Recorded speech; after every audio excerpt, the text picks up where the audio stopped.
Yogi Clan, welcome back to Thursday's video. We are in the shop here and we are with Bertha. We're going to do a little bit of looking into the hydraulic clutch line. So if you watched my video from I think last week, it was after Daytona.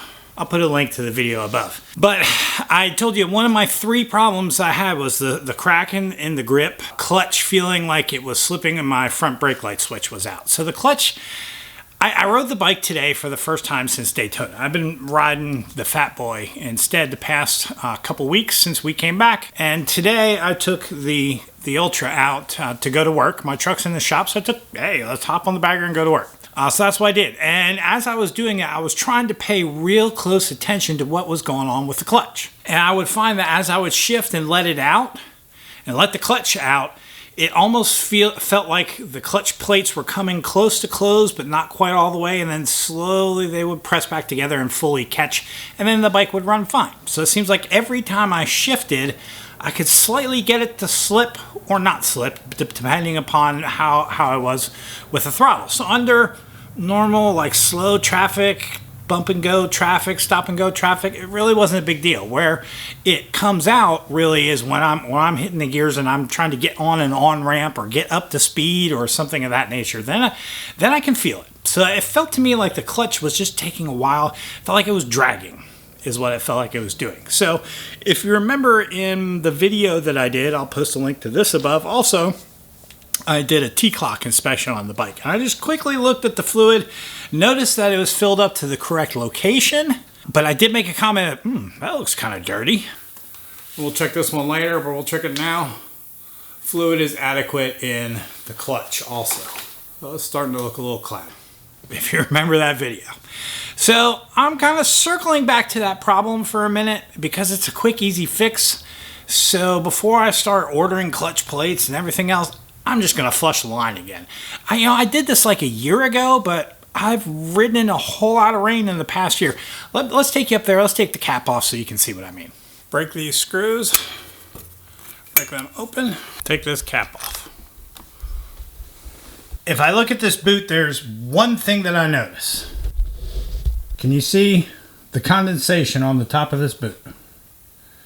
It is pretty wet. Let's zoom you back out. And let's look in it. So there it is pretty dark and dirty looking. So I'm gonna suck that out and then flush that out. So that right there is pretty gross. Let's go ahead and we'll suck all that fluid out and then fill it up and reverse bleed it like we've done before. All right, we got things covered. First thing I'm gonna do is suck a little bit out of here, get it down fairly close to the holes without exposing the holes. There we go. Okay, now to the other side of the bike. All right, Yogi Clan, so I do have the feeding tube syringe here that we can use to push the fluid through up to the reservoir, suck it out. I do have a video out there already on this, so I'll post a link up above to that video. I'm not gonna go into it in depth because I've already done it before, but I do have the exact same piece of hose, little rubber, and then a smaller diameter one here that we will use. It's the same one I used in the last video. So I'll hit the highlights, but if you want to know in depth, go watch my other video on how to reverse bleed your clutch.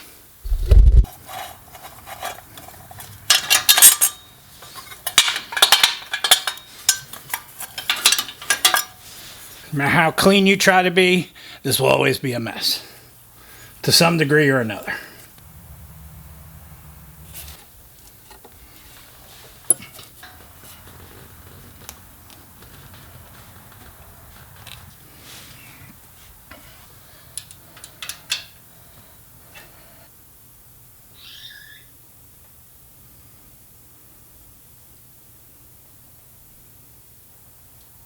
Okay, that's half. Right up to the top. Let's go ahead and pull this out. All right, pulled about half out. Let's fill it up again. And I'll uncover it so you can see it. Hopefully it won't squirt out.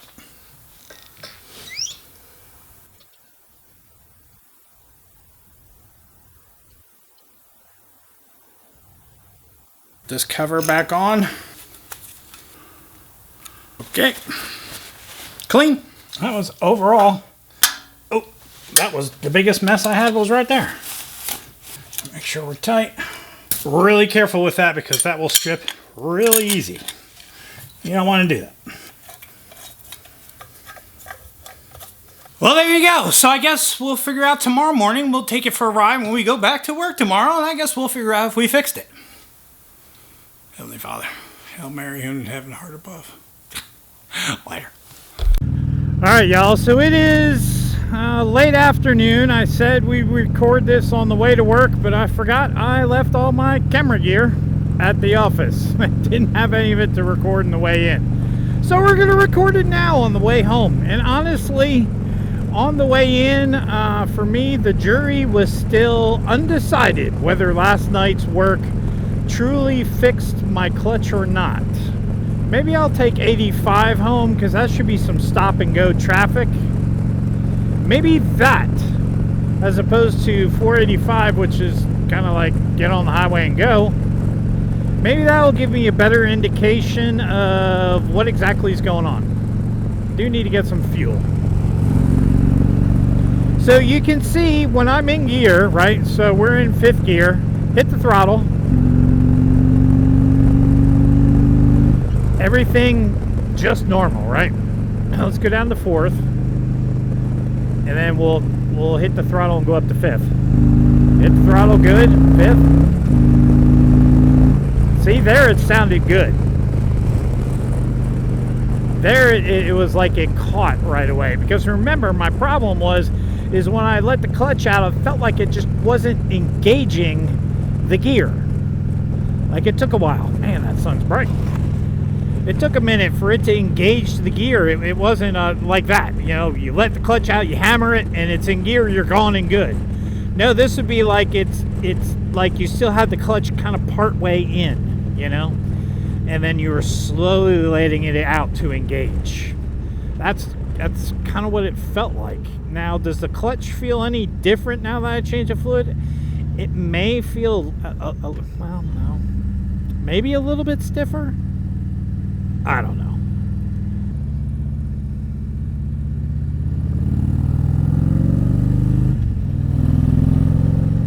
See, there it grabbed just fine. And before I was noticing it was slipping, but the higher my RPM gets, the more accentuated that was. Let's get some gas, then we'll hop on the highway and see what happens. I'll catch you in a minute. Let's see if we can get it to slip into 6th gear like it was doing. I'll run high RPMs in 5th. There, it felt good there.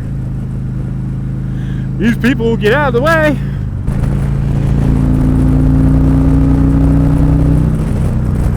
Did not shift into 6th.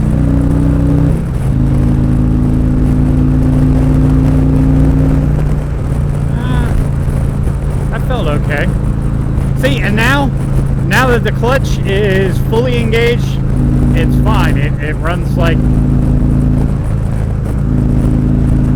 it normally does. No problems. So we can pause the video here until I get off the highway. When we switch and get on to 485, we'll pick it back up there.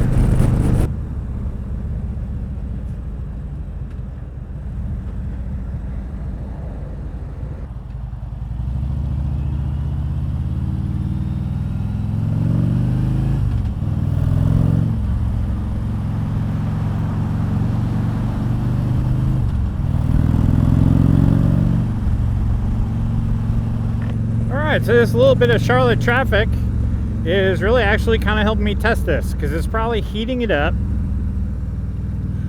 Bike is good and warmed up now, and this stop and go traffic, I know the last time I lost my clutch was actually when a year or two ago, when the master cylinder, the diaphragm on the top blew out, the piston inside the master cylinder blew out. Oh, it was a mess.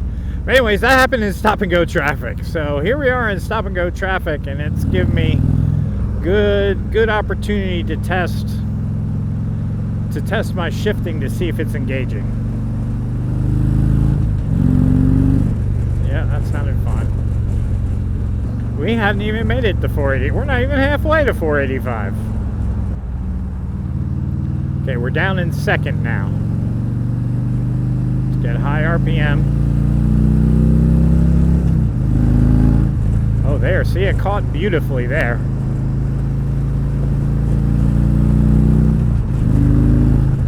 And caught well there, too.